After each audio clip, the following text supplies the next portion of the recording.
얼마나 이 일요일 저녁 시간에 또 월요일 출근을 준비해야 되는 시간에 얼마나 많은 분들이 함께 해주실까라는 생각을 하면서 왔는데 이렇게 소극장을 가득 메워주셔가지고 진심으로 너무 큰 환대를 받고 있다라는 생각이 들고 진심으로 감사하다는 말씀도 같이 드리고 싶습니다.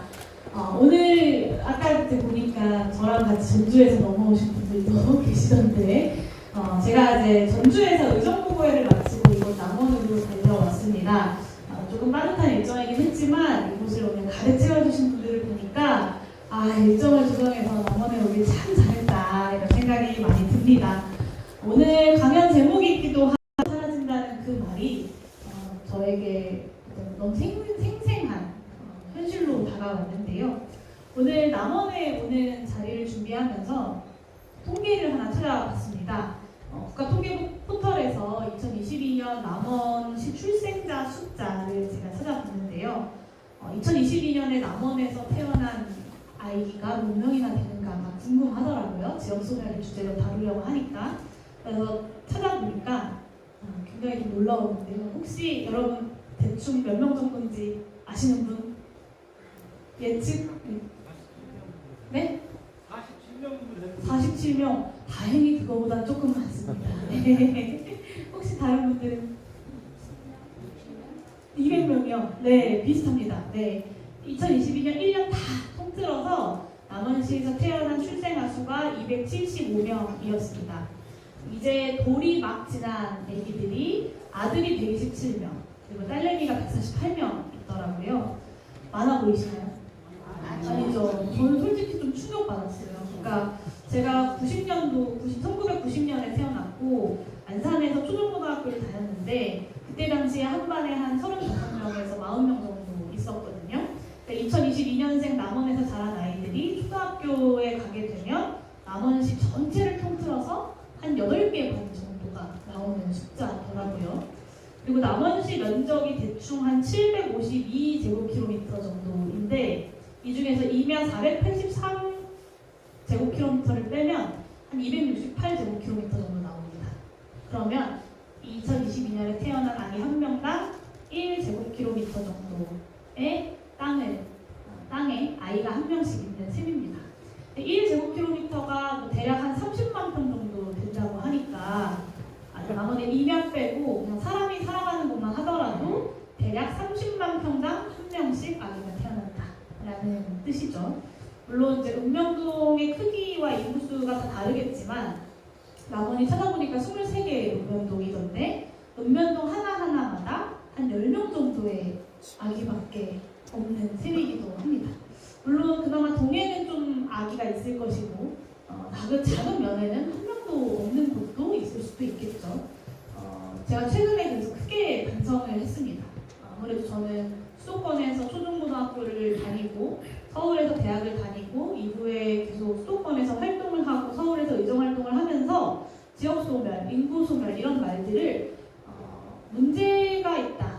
우리가 극복해야 될 과제다라고 머릿속으로 생각했지 이게 여기 계신 분들과 대화를 나누고 통계를 살펴보고 하면서 정말 이대로 가다가는 대한민국의 절반 이상의 지역이 더 이상 손 쓸 방법이 없겠구나라는 생각을 조금 했습니다. 네, 고령화를 넘어서 초고령화, 그리고 저출생을 넘어서 무출생, 공동화를 넘어서 소멸화라고 하는 대한민국의 미래를 걱정하는 진지한 정치 세력이라면 당연히 이 우리가 마주한 현실의 무게를 무겁게 마주해야 하고요. 돌이켜보면 대한민국의 역사는 농어촌과 지방을 수탈하면서 수도권과 대도시만을 성장시켜왔던 역사였습니다. 그로 인해서 발생하는 지역과 수도권 간의 차별과 차이 그리고 불평등에 대해서 모두가 다 문제라고 이야기하지만 그 누구도 획기적인 대안을 마련하지는 못한 채로 그 문제가 지금까지 골마오게 된 것이죠. 그 결과가 2023년 전국 228개 시군구 중에 24%가 소멸 위기를 맞이하고 있다고 합니다. 대한민국 전체 인구의 절반이 수도권에서 살면서 또 수도권에 살고 있고 또 앞으로 그렇게 살아갈 수밖에 없게 만드는 굉장히 불평등하고 기괴한 현실을 바꾸는 것이야말로 대한민국의 중요한 과제다라는 생각을 합니다.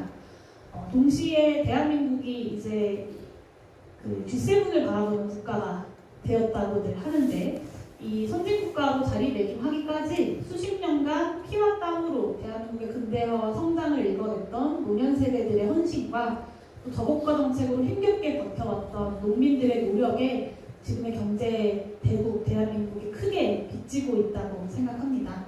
하지만 여전히 우리가 빚지고 있는 농어촌과 또 노년 세대들의 삶은 팍팍하기만 한데요. 그렇기 때문에 노년 세대들과 농어촌 지역 주민들에 대한 사회적 보장은 그냥 살기 어려운 사람들을 도와주는 것이 아니라 대한민국 전체 국가 차원의 정의를 바로잡는 일이기도 하다는 생각을 합니다. 그 대안 중에 가장 주목받고 있는 것이 바로 기본소득인데요. 저는 물론 기본소득만 도입되면 지역소멸, 인구위기가 해결되는 것은 아니겠지만 지역소멸 문제, 인구위기 문제 해결하기 위해서는 기본소득 없이는 또 안 된다고 생각합니다. 기본소득의 도입 자체는 전국적인 도입 자체는 일자리 부족 그리고 소득 불평등으로 인해서 인구가 도시들에 집중되는 현상, 정확히는 수도권에 집중되는 현상에 대해서 단비 같은 해답이 되리라 확신을 하고요. 일자리가 없고 농업의 소득이 낮아서 많은 사람들이 농촌을 떠나서 수도권으로 살고자 이주하게 되는 것이 문제입니다. 소득을 보장해주면서 농촌 지역에서 경제와 공동체를 함께 살려나갈 방안을 찾아야 하는 것이고 이 지역을 떠나지 않도록 살 수 있는 여러 가지 조건들을 마련해야 하는 거죠. 문화적 인프라, 그리고 의료 인프라, 도로와 관련된 인프라, 교육 인프라들을 갖추는 것도 중요한 일이지만 동시에 이곳에서 정착하고 걱정 없이 살아갈 수 있는 소득 보장 방안을 마련하는 것이 지역 소멸의 가장 중요하고 핵심적인 해답이 되리라고 생각합니다. 그래서 기본소득이 도시와 농촌 간의 자산과 소득의 불평등을 해소하는 데 기여할 것이고요. 또 농촌에서 살아가는 것에 농촌에서 자리 잡고 정착해서 살아가는 것을 또 돕는 역할을 할 것이기도 합니다. 구체적인 기본소득 도입 방안들은 뒷부분에서 말씀드리겠지만 농어촌 지역 주민들의 호주머니를 두둑하게 만들면서 동시에 경제를 활성시키기 위한 여러 가지 기본소득 제도와 사회적 경제를 활성화시키기 위한 방안들이 논의되고 있고 또 추진될 수 있는 상황인데요. 또 역으로 전국민 기본소득을 도입하기 위해서 농어촌 기본소득의 도입이 먼저 시작되는 것도 중요한 방안이 될 것이라고 생각합니다. 그러면 이 지역소멸의 해법으로서 기본소득이 한국 사회에서 어떤 의미를 가지고 지금까지 성장해 왔는지 그리고 지금 대한민국에 우리가 함께 논의할 수 있는 국가 차원 그리고 지자체 차원의 기본소득이 어떤 것들이 있을지 한 번씩 살펴보도록 하겠습니다. 네, 여러분들은 기본소득이라는 단어를 언제 처음 접해보셨을까요? 이재명 성남시라고 할 때요. 이재명 성남시장 할 때, 그렇죠. 그때 많은 분들이 알게 되었죠. 그게 대략 언제쯤인지 혹시 기억나시나요?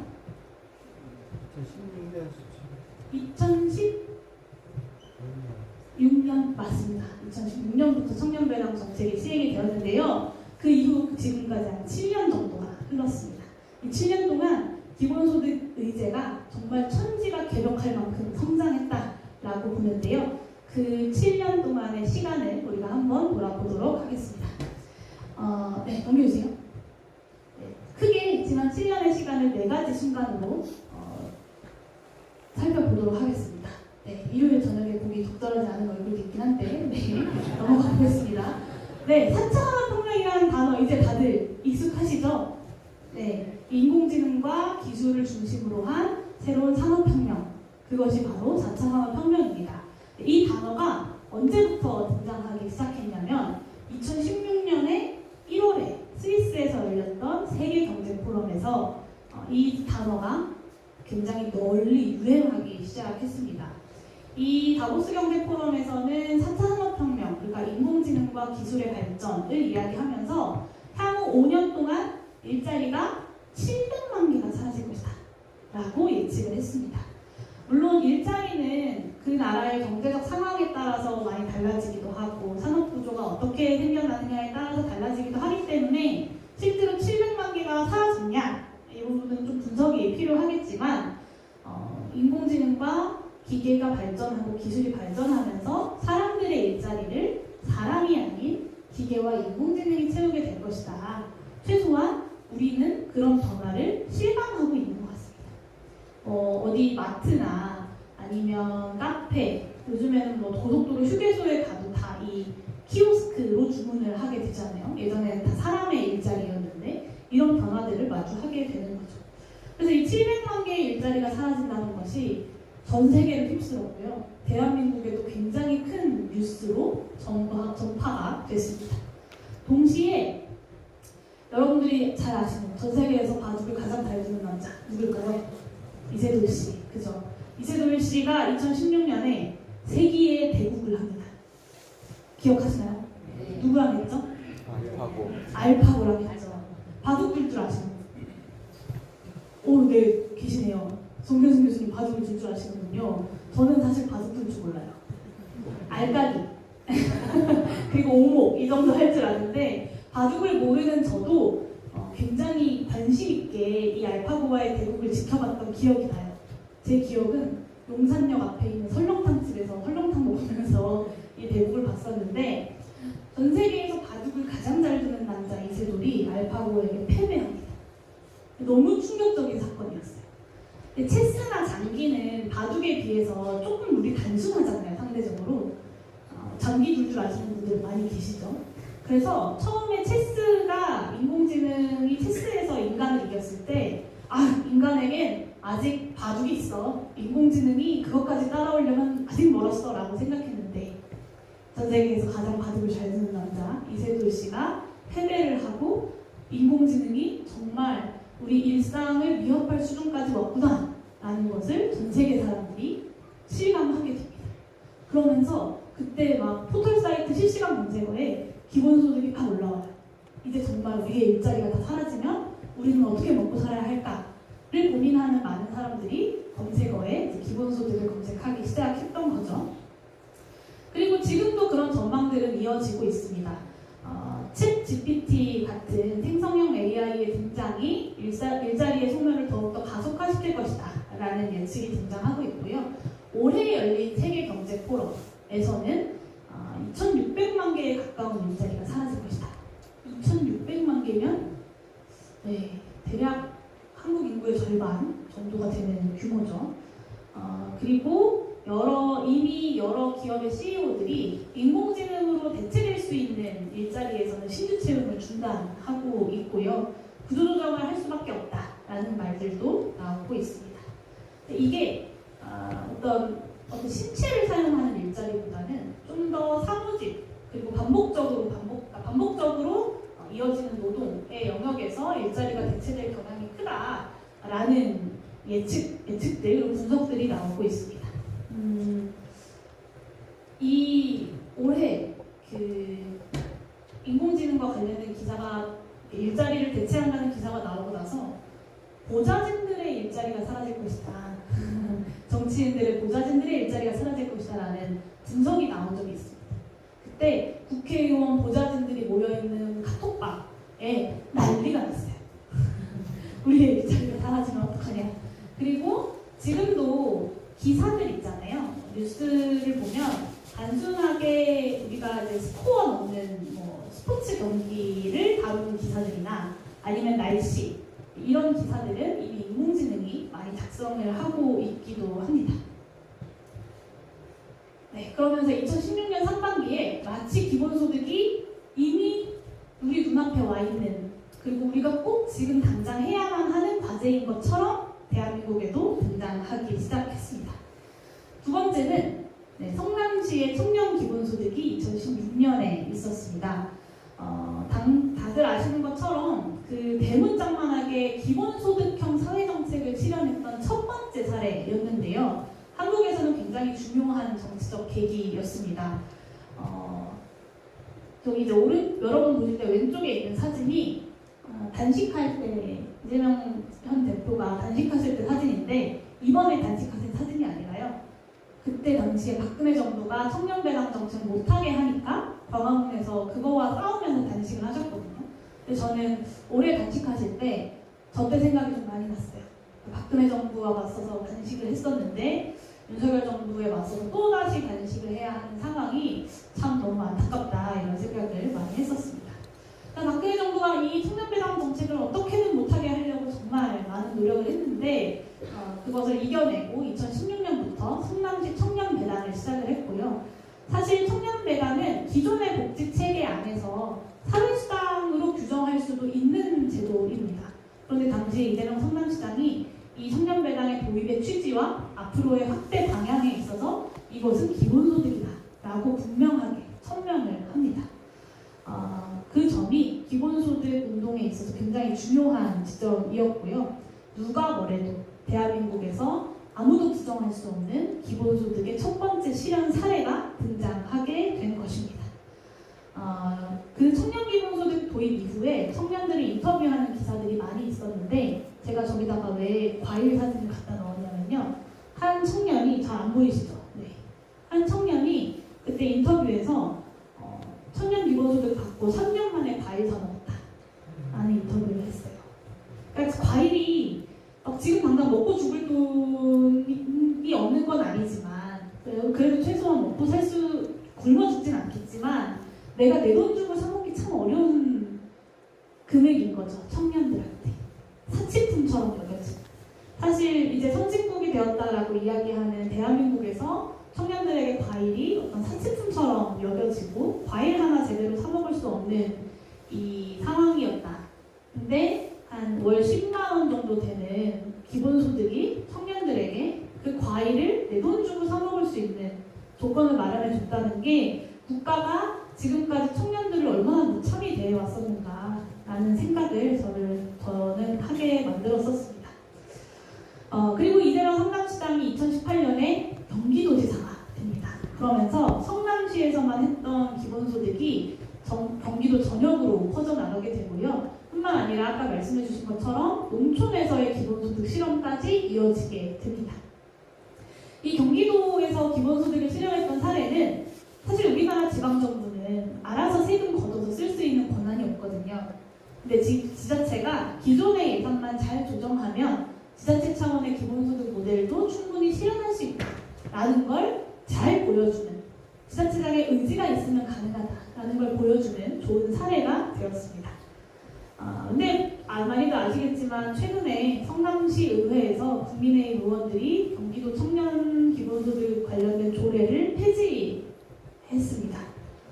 제가 그걸 너무 지키고 싶어서 성남시에 있는 청년들도 경기도의 청년이기 때문에 그 조례가 삭제되었다 하더라도 경기도 차원에서 성남시 청년들에게도 기본소득을 계속해서 지급할 수 있는 방안을 마련해달라라고 김동연 도지사에게 요청을 좀 국정감사 자리에서 했었는데 이제 그러긴 어렵다라는 답변을 받았습니다.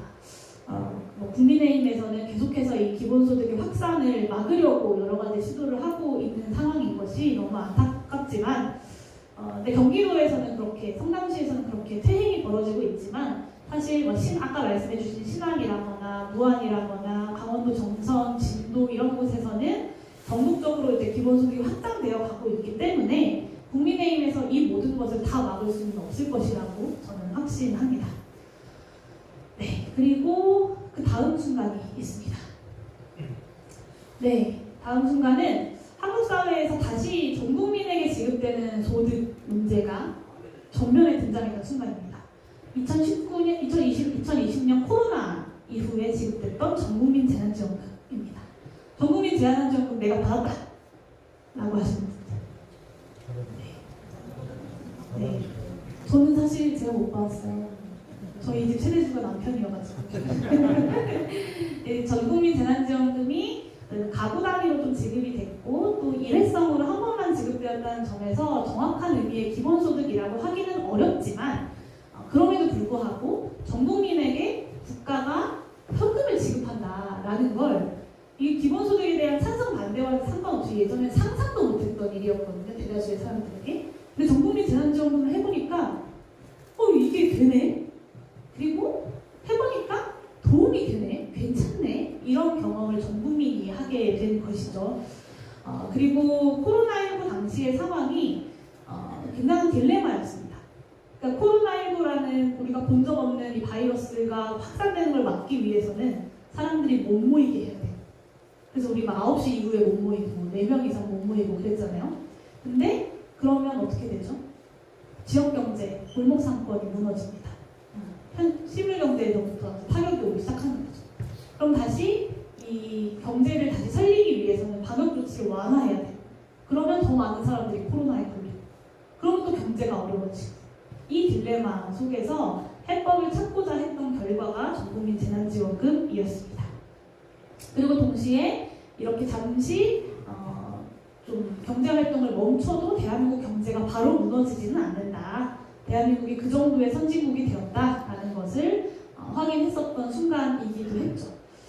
코로나가 한국에서 처음 확진자가 발생했던 게 2020년 1월 20일이었습니다. 제가 이걸 왜 기억하냐면 기본소득당 만든 창당대회가 1월 19일이었거든요. 그리고 그 다음날 바로 확진자가 처음으로 등장했었는데 그리고 나서 기본소득당이 우리 전 국민이 딱 열흘만 쉬자 그런 제안을 했었어요. 딱 열흘만 쉬자. 왜냐면 만나면 걸리니까 만나지 말고 열흘만 쉬자. 열흘을 쉬면 임금이 줄어들잖아요. 월급이. 그러니까 전 국민에게 1인당 30만 원의 재난기본소득을 지급하자라는 제안을 기본소득당이 했었습니다. 근데 이때 뭐 국민의힘은 말할 것도 없고요. 민주당, 정의당에서조차도 이 전 국민에게 지급하는 것을 이제 반대를 했었어요. 그때 많은 국민들이 그래서 분노했죠. 내가 평생을 나라에 세금 내고 성실하게 열심히 살아왔는데 이런 재난 상황에서조차 선별당하고 처벌받아야 되냐라는 분노가 등장합니다. 그러면서 우여곡절 끝에 전국민 재난지원금으로 지급이 되었고 이렇게 전 국민에게 지급하는 것이 가능하고 또 효과가 있다라는 것을 우리가 함께 확인했던 순간이었습니다. 네, 넘겨주세요. 그리고 마지막 가장 최근에 있었던 앞에 제가 이야기한 3가지 순간이 사회적인 순간이었다면 정치적인 순간입니다. 사실은 원래 여기에 윤석열 대통령 얼굴이 이만하게 띄워놨다가 많은 분들이 불편해하셔가지고 사진을 좀 바꿔봤습니다. 지난 대통령 선거에서 윤석열 대통령의 당선으로 이 기본소득이 쭉 마치 이제 곧 실현될 것처럼 올라왔던 그것이 일단은 낙되게 됩니다. 그리고 지금까지 1년 반 동안 대한민국은 예상하지 못했던 퇴행의 시간을 보내고 있는데요. 그래서 많은 분들이 지난 대선 끝나고 저에게 이런 얘기를 하셨어요. 이제 기본소득 끝난 거 아니냐. 네. 왜냐하면 윤석열 대통령이 당선됐으니까. 국회에서 법안을 통과시킨다고 해도 윤석열 대통령이 거부권 써버릴 거니까. 그 기본소득 이제 끝난 거 아니냐. 어떡하냐. 라고 얘기하셨고 저도 당명을 바꿔야 되나? 이런 고민들을 했었거든요. 제가 내렸던 그 대선 이후에 저도 한 2-3달 정도 충격에서 헤어나오면서 고민을 많이 했었고 그 고민을 하면서 내렸던 결론은 이제 한 6년, 7년 정도 달려본 거다. 일단 한 번의 지침을 겪긴 했지만 여기에서 우리가 다시 시작해야 된다라는 것이었습니다. 생각해보면 제가 기본소득이라는 단어를 처음 접한 게 한 13년 전 정도인데요. 그때 당시에 제가 기본소득 이런 얘기하면 많은 사람들이 2가지 반응이었어요. 야 그거 좋은데 그게 되겠어? 그리고 뭘 그런 말도 안 되는 소리를 해? 라고 이야기했었는데 이제는 한국 사회 대통령 선거에서 중요하게 다루어지는 그리고 집권 여당 대통령 후보의 공약으로 다뤄질 만큼의 의제가 된 거죠. 여기에서 포기하는 것이 아니라 우리가 여기서 다시 한번 정비하고 전략을 잘 다듬어서 기본소득을 실현할 수 있는 방안으로 함께 힘을 모아가야 된다라는 결론을 내리게 됐습니다. 제가 이제 31개월 된 아들을 키우고 있는데요. 이게 얘기 잘한다 그죠? 저희 31개월 된 애기 지금 저희 친정집에서 친정 부모님을 괴롭히고 있을 텐데 그 애기가 사회에 나갈 그때쯤에는 어떤 방식이든 얼마든 간에 기본소득 정책이 반드시 실현되어 있을 것이라는 확신을 저는 가지고 있고요. 다만 지금 국민들에게 너무 시급하고 절박한 문제이기 때문에 그 시간을 하루라도 빨리 앞당기려는 노력을 저희가 하고 있는 거라고 생각합니다. 네, 그래서 이 대통령 선거를 통해서 집권 여당의 후보가 기본소득을 공약하면서 기본소득을 바라보는 사람들 그리고 기본소득 실현을 위해 뛰었던 사람들에게 정말 이 대통령 선거의 결과에 따라서 기본소득이 실현될 수도 있겠구나 라는 어떤 정동을 줬던 정치적 순간이었고요. 결과가 굉장히 아쉽기는 하지만 정치적으로 기본소득이 중요한 아젠다로서 자리 잡는 굉장히 중요한 계기였다고 생각합니다. 네, 넘겨주세요. 네, 그러면 이제 대선까지 치렀는데 앞으로는 기본소득 도입을 위해서 우리가 어떻게 해야 할 것인가 라는 고민을 하게 됩니다. 제가 제안드리는 건 두 가지 전략입니다. 하나는 지자체 차원에서의 아래로부터의 전략, 하나는 국회와 중앙정치에서의 위로부터의 국가 전략을 세우는 것, 이 두 가지입니다. 첫 번째는 아래로부터의 전략인데요. 전국민 기본소득은 당연히 중앙정부가 해야 하는 일입니다. 하지만 아시는 것처럼 윤석열 대통령이 헌법에 아주 제한적으로 쓸 수 있는 권한인 거부권을 마구 남용하고 있는 중이기 때문에 국회가 다수당이 이 법안을 통과시킨다고 해도 거부권을 써버리면 그만인 상황이죠. 그래서 다음 대통령 선거에서 기본소득을 실현하고자 하는 사람이 그것이 누가 됐든 대통령이 되는 것이 굉장히 중요한데요. 그때까지 손 놓고 있을 수만은 없겠죠. 그래서 지자체 차원에서 안정적인 재원 구조를 가지고 있으면서도 동시에 지역 주민들이 많이 기본소득에 대해 참여하고 경험할 수 있는 그런 모델들을 많이 발굴해 나가야 된다. 그래서 아래로부터의 붙이기 전략을 우리가 함께 만들어 나가자라는 것입니다. 다행히도 성남시와 경기도 이외에 여러 가지 위기 속에서 많은 지자체들이 기본소득 도입 전략을 논의하고 있고 실제로 실현하고도 있습니다. 넘겨주시겠어요? 네. 구체적인 사례들이 있습니다. 아까 말씀해 주셨던 신안군 사례. 신안군에서는 재생에너지, 햇빛연금, 바람연금, 그러니까 태양광 발전, 풍력 발전을 통해서 발생하는 이윤의 일부를 지역 주민들한테 배당을 하고 있습니다. 멀지 않은 시기에 1인당 50만 원까지도 배당을 할 수 있다라고 하는데요. 이 지역 어르신들한테 현금으로 그냥 주면 어떻게 될까요? 저축만 해요. 저축 좋죠. 저축 좋은 일이죠. 서울에 있는 자식들한테 다 보낼까봐. 이게 지역사회에서 돌고 돌아서 지역 경제에 도움이 돼야 되는데 우리 부모님들 자식 걱정, 손주 걱정, 자식 사랑, 손주 사랑도 지극하시잖아요. 그러니까 다 지역에서 이제 배당한 거를 다 손주들 주머니, 그 자식들 주머니에 가게 될까봐 합리적인 걱정이죠. 그래서 지자체에서 지자체 내에서 현금처럼 쓸 수 있는 지역화폐 형태로 배당을 하고 있다고 합니다. 많은 분들이 굉장히 좀 좋게 평가하고, 물론 이제 정책에 반대하시는 분들도 당연히 있지만 많은 분들이 좋게 평가하고 있는 부분이기도 하고요. 또 이게 지역경제 차원에서도 굉장히 좋은 전략이라고 생각합니다. 여러분 지난 대선 때 유행했던 단어가 기억나시나요? 대통령은 알고 국민들은 다 알았던 단어. 윤석열 후보만 몰랐던 바로 그 단어. 아리백입니다.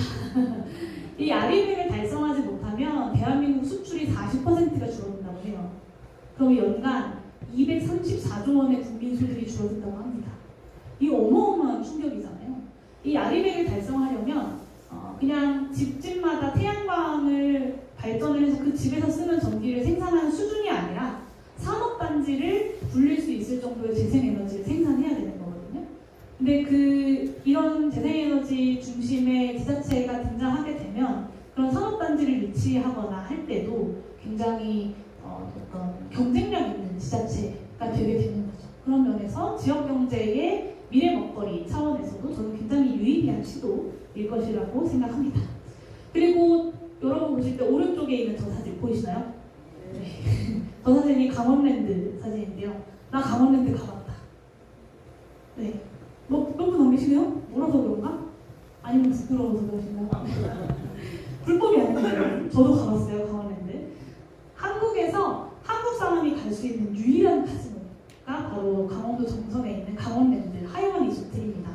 근데 왜 한국인이 갈 수 있는 카지노를 만들었을까? 저기 강원도 정선이랑 태백 지역이 원래 이제 탄광 지역이잖아요. 이제 우리가 석탄 잘 안 떼잖아요. 연탄도 잘 안 떼고. 그러니까 이 탄광 산업이 이제 저물어 가면서 지역 경제를 유지하기 위한 방법이 필요한 거죠. 지역 주민들 먹고 살아야 되니까. 그래서 정부랑 지자체랑 국회가 모여서 머리를 맞대고 특별법을 만듭니다. 그러면서 그 지역을 관광산업 중심으로 재편하고 거기에 핵심적으로 한국 사람이 갈 수 있는 유일한 카지노를 강원도 정선에 놓게 된 거죠. 저희 외갓집이 강원도 정선이어가지고 제가 이제 외갓집 갔을 때 저희 엄마 모시고 한번 가봤었는데 혹시 아까 가보셨던 분 좀 빠셨어요? 저도 10,000원 가지고 가서 10,000원 다 쓰고 왔습니다. 아무튼 너무 이렇게 도박에 중독되는 것은 바람직하지 않고요, 여러분. 근데 이제 이 카지노를 유치할 때 강원도 정선군이 투자를 합니다. 그래서 이 카지노와 하이원 리조트에서 발생하는 이익을 정선군이 매년 배당을 받아요. 투자를 했으니까. 그게 얼마 정도 될까요? 연간 1년에 100억 정도 된다고 합니다. 그러면 1년에 못해도 주민들에게 10만 원씩은 배당을 할 수 있는 정도의 금액이라고 하고요. 예전에 코로나 터지기 전에는 한 200억 가까이도 갔었대요. 그러니까 이 투자는 국민들의 세금을 통해서 이루어진 투자이기 때문에 여기서 발생하는 이익을 다시 국민들한테 돌려드려야 된다라는 신념을 이제 정선 군수가 가지고 정책화하려고 하고 있는데 이제 보건복지부 사회보장위원회에서 기본소득이라는 단어를 쓰면 안 된다라고 해서 좀 발목이 잡혀 있는 상황이긴 하지만 언젠가는 반드시 추진이 될 것이라고 생각합니다. 그리고 신안군 지역소멸 관련해서 좀 말씀드리면 마을 공동체를 굉장히 마을 공동체를 다시 재건할 수 있는 좋은 사례가 이제 신안군의 사례이기도 합니다. 신안군 자라도에 있는 자라분교가 3년 동안 신입생이 없어서 폐교될 위기에 처해 있었거든요. 근데 이 햇빛연금, 바람연금을 시행하고 나서 신입생이 15명이 들어왔다고 합니다. 그러면서 폐교 결정이 연기되었대요. 그리고 자라도 안좌면의 인구가 65명이 늘었다고 합니다. 그래서 이 신안군의 햇빛연금 같은 지자체 차원의 기본소득이 이 지역소멸 위기에 대응할 수 있는 중요한 하나의 수단이 된다라는 것을 잘 보여주는 사례이고요. 그래서 저는 모든 지자체가 우리도 신안처럼, 우리도 정선처럼, 그리고 경기도처럼 기본소득을 도입하자 이런 움직임들이 만들어져야 된다라고 생각합니다. 넘겨주세요. 두 번째는 위로부터의 국가 전략입니다. 네, 국가 전략은 세금 걷어서 어떻게 기본소득으로 나눠줄 거냐 이걸 좀 넘어서서 대한민국이 이 위기를 어떻게 극복할 것인지 그 과정에서 국민들의 불평등은 어떻게 해소하고 경제성장은 어떻게 만들어낼 것인지 글로벌 경쟁력은 어떻게 확보할 것인지에 대한 국가 전략을 세워야 되는 건데요. 다들 아시는 것처럼 기술 혁신을 누가 선도해내느냐가 그 나라의 경쟁력을 좌우하는 시대가 되었습니다. 그래서 중국도, 미국도, 그리고 유럽의 여러 나라들도 이 기술 혁신에 엄청난 투자들을 하고 있어요. 그런데 한국 정부만 R&D 예산 삭감, 끝 몰라 이러고 있는 상황이거든요. 한국이 정부가 대규모의 공공투자의 주체가 되어서 이런 기술혁신, 재생에너지 전환과 디지털 전략산업 육성, 그리고 기술혁신에 대대적인 투자를 하고 그 투자를 통해서 발생하는 이익의 일부를 국민들에게 다시 배당하는 국민배당, 그러니까 기본소득을 실현하는 것이 새로운 국가 전략이 되어야 된다라는 것입니다. 이건 저 혼자만 주장하는 게 아니라요. 이미 미국과 중국 같은 나라들은 다 이런 방향으로 가고 있고요. 국가가 그런 투자를 주도적으로 해서 혁신의 성과를 낸다.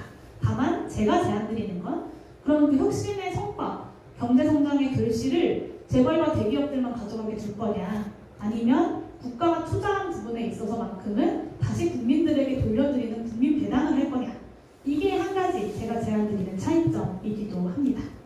그래서 이런 국가 전략을 가지고 이 기술 혁신의 글로벌 경쟁에 뛰어들어야 대한민국의 경제도 유지하고 탄소 중립도 달성할 수 있다라는 취지입니다. 그것을 표현하는 단어가 이제 미래투자국가라는 단어로 표현을 해보았습니다. 그래서 저는 정치 세력들이 이런 각자의 국가 전략들을 가지고 생산적으로 경쟁하는 정치가 이루어져야 한다고 생각하고요. 이 미래투자국가라는 국가 전략이 문재인 정부의 노무현 정부의 지역균형 발전 그리고 문재인 정부의 소득주도 성장 이후에 윤석열 정부에서 사라져버린 국가 전략을 다시 세울 수 있고 수립할 수 있는 중요한 길이라고 저는 생각합니다. 네, 그리고 윤석열 정부 들어서 많은 퇴행들이 발생하고 있습니다. 제가 이 자리에서 윤석열 정부의 퇴행을 하나하나 짚으려고 하면 오늘 여러분들과 월요일 아침 출근 시간까지 이야기를 나눠도 모자라기 때문에 하나하나 짚지는 않겠습니다. 다만 우리가 윤석열 정부의 퇴행을 지적할 때 이 퇴행이 문제다라고 하는 것뿐만 아니라 그 다음을 정치 세력들이 준비할 수 있어야 된다라고 생각합니다. 촛불이 열망했던 개혁, 그 개혁의 과제들이 촛불 정부가 수립된 이후에 속도와 또 많은 의지를 가지고 추진되는 것에 부족한 부분이 있었습니다. 그 부족한 부분을 치고 들어온 보수 세력이 불과 탄핵당한 지 5년 만에 정권을 가져갈 수 있었던 이유라고 저는 생각합니다.